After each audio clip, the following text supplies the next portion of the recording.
ஒரே ஒரு சப்ஸ்கிரைப் மட்டும் பண்ணிட்டு பாருங்க. பள்ளம் வந்து இதுக்கான என்னை கூட்டிட்டு வந்த வண்டி எங்கண்ணே அப்படின்னோடனே, ஆமாடா மறந்துட்டேன் இரு வண்டி காமிக்கிறேன் அப்படின்னு சொல்லிட்டு, ஐயோ நான் புதுசா இருக்குண்ணே, எனக்காண்ணே நிஜமாவாண்ணே நான் வேணா ஓட்டி பார்க்கட்டேன், ஓட்டி பாருடா அப்படின்னு சொல்லிட்டு அவங்க வந்து ஓட்டி பார்க்குறாங்க. சூப்பராக இருக்குண்ணே, புது வண்டி மாதிரி இருக்குண்ணே அப்படின்னு சொல்லிட்டு சொல்கிறாங்க. நான் அவ்வளோ இதாக இப்போ ரெடி பண்ணியிருக்காரு அப்படின்னு சொல்லிட்டு சொல்கிறாங்க. சரிண்ணே வாண்ணே உன்னை ஒரு ரவுண்டு கூட்டிகிட்டு போகிறேன் அப்படி சரி வாடா போவோம் அப்படின்னு சொல்லிட்டு அவங்களையும் வச்சு வண்டியில கூட்டிட்டு போறாங்க. ஒரு ரவுண்டு போயிட்டு வந்துட்டு, "நீ செம்மையா இருக்கண்ணே" அப்படின்னு சொல்லிட்டு, "இப்பவே நீ எடுத்துட்டு போலாம்." "எனக்காண்ணே? நிஜமாவாண்ணே?"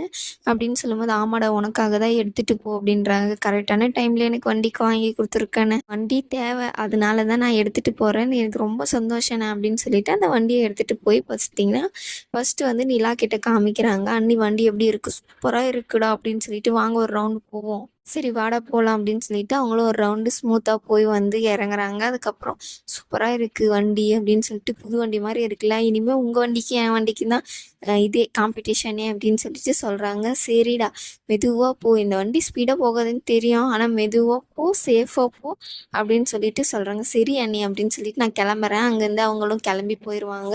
அதுக்கப்புறம் சேரன் என்ன பார்க்கறதுக்காக அண்ணன் அண்ணன் அப்படின்னு சொல்லிட்டு அவங்க வேலை செய்யற இடத்துல போய் கத்துறாங்க.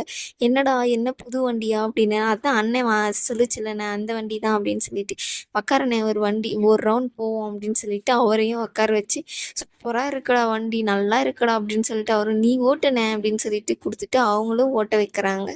அவரும் ஒரு ரவுண்ட் போயிட்டு வந்து நல்ல வண்டியாக இருக்குன்னு பத்திரமா போ ஸ்லோவாக போ சேஃபாயிரு அப்படின்னு சொல்லிட்டு அவங்களையும் அங்கேருந்து அமுச்சு வைக்கிறாங்க. அதுக்கப்புறம் பார்த்தீங்கன்னா நிலாவும் சொல்லணும் ட்ரெஸ் எல்லாம் வாங்குறதுக்காக சவுகார்பேட்டை வரையும் போகிறாங்க. எல்லாருக்கும் ஒரே இடத்துல வண்டி இது கிடைச்சது, ட்ரெஸ்ஸு கிடைச்சது ரொம்ப சந்தோஷம் அப்படின்னு சொல்லிட்டு அவங்க 2 பேரும் பேசிட்டு போறாங்க.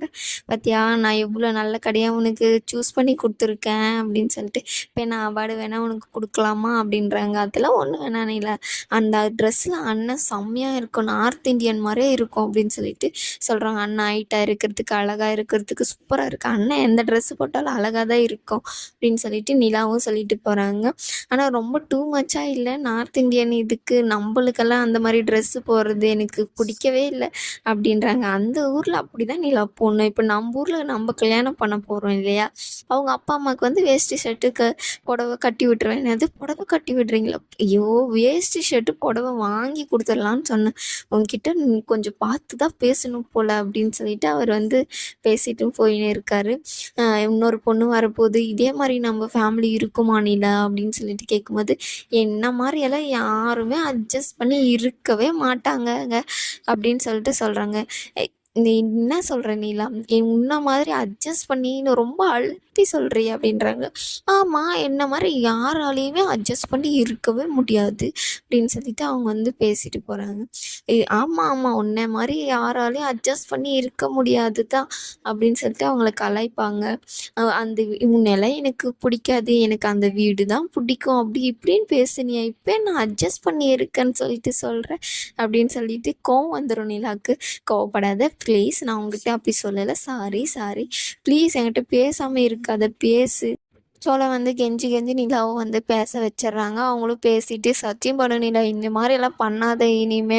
நான் வேணா எங்கே வேணாலும் சத்தியம் பண்ணுறேன். இனிமேல் நான் அந்த மாதிரிலாம் பேச மாட்டேன் அப்படின்னு சொல்லிட்டு அவங்க கையை பிடிச்சிக்கிட்டே இந்த மாதிரி கையை பிடிச்சிக்கிட்டே நான் வண்டி ஓட்டணும் எனக்கு ஆசையே இருக்குது அப்படின்னு சொல்லிட்டு வண்டி ஓட்டிகிட்டு போயிட்டு இருக்காங்க. அதுக்கப்புறம் பார்த்தீங்கன்னா பாண்டியன் வந்து காலையில் ஒருத்தர்கிட்ட பேசிட்டு இருப்பாங்க. அப்பயும் நடேசன் வந்து செவந்தி கடையில் தான் நின்றுட்டு இருப்பாங்க. இப்போ நைட்டு வந்து பார்ப்பாங்க. அங்கேயும் அங்கவே தான் நின்று சாப்பிட்டுட்டு இருப்பாங்க. எவர் என்ன வீட்டில் வேணாம் வேணான்னு சொல்லிட்டு ஹோட்டலில் வந்து சாப்பிட்டுட்டு இருக்காரு அப்படின்னு சொல்லிட்டு அங்கேருந்து கோவமாக கிளம்பி போயிடுவாங்க. அதுக்கப்புறம் பார்த்தீங்கன்னா வானதி வந்து கடைக்கு வரும். என்ன வானதி என்ன இன்னைக்கு கடை பக்கமே வரல பாண்டி அப்படின்னு சொல்லிட்டு கேட்குறாங்க. இல்லை எனக்கு கொஞ்சம் ரொம்பவே வேலை இருந்துச்சு அதனால தான் என்னால் வர முடியல அப்படின்றாங்க. நீ எல்லாம் சமாளிச்சிட்டில்ல? அதெல்லாம் சமாளிச்சிடலாம் வண்டி இருக்குல்ல சர்ருன்னு போகிறேன் சர்ருன்னு வரேன் சாப்பிட போகிறேன் எனக்கு இப்போ அது ஒரு நிறைய வேலை மிச்சம் பண்ணி கொடுத்துருக்கு அந்த வண்டி அப்படின்னு சொல்லிட்டு சொல்கிறாங்க. சரி எனக்காக ஒரு வண்டி வாங்கினேன் அந்த வண்டி எங்கே அப்படின்னோடனே அது பல்லவனுக்கு கொடுத்துட்டேன் அப்படின்னு சொல்லிட்டு சொல்கிறாங்க. நீ எனக்காக வாங்கினேன்னா ஒரு 2 நாள் எனக்காக சொல்லி என்கிட்ட அந்த வண்டி கொடுத்துருக்கணும்ல. நீ ஏன் பல்லவனுக்கு கொடுத்த? அப்போ பல்லவனுக்கு தான் நீ அந்த வண்டி வாங்கினியா அப்படின்னு சொல்லிட்டு கேட்குறாங்க. என்ன உன் காலில் விழுந்து 2 பக்கம் 2 வண்டியில் காலை வச்சுட்டு வண்டி ஓட்டிட்டு போவியா? நீ தான் வேணான்னு சொல்லிட்டு அதனால தான் பல்லவனுக்கு கொடுத்த. அப்போ நீ எனக்காக வண்டி வாங்கலை, பல்லவனுக்காக தான் வாங்கினேன். சும்மா சண்டை போடாத. நீ எல்லாத்துக்கும் சண்டை போடுன்னு சொல்லியிருந்தா நான் ஆமாம் ஆமான்னு சொல்லிட்டு இருக்கேன். நீ எதுக்கு இப்படி பேசிட்டு இருக்க? பின்ன என்ன பண்ணி அடுத்தது உன் அண்ணனுக்கு கல்யாணம் ஆகும் போது அடுத்தது உங்களுக்கு தான் நான் கல்யாணம் அப்படின்னு சொல்லிட்டு சொல்கிறாங்க. இவனை யார் கல்யாணம் பண்ணிப்பா அப்படின்னு சொல்லிட்டு, இவனையெல்லாம் நான் கல்யாணம் பண்ணி மாட்டேன். அப்புறம் என்ன, அந்த வண்டி கொடுத்த டாக்டரை கல்யாணம் பண்ணிப்பேன். இப்படி பேசுவ நீ ஏன் பண்ணி நீ இந்த மாதிரிலாம் பேசுகிற? ஏன் நீ எப்போ பார்த்தாலும் அந்த டாக்டர் கூடயே என்னை வச்சு இது பண்ணி பேசிட்டு இருக்க அப்படின்னு சொல்லிட்டு 2 பேரும் சண்டை போட ஆரம்பிக்கிறாங்க. இதோட இந்த எபிசோடு முடியுது.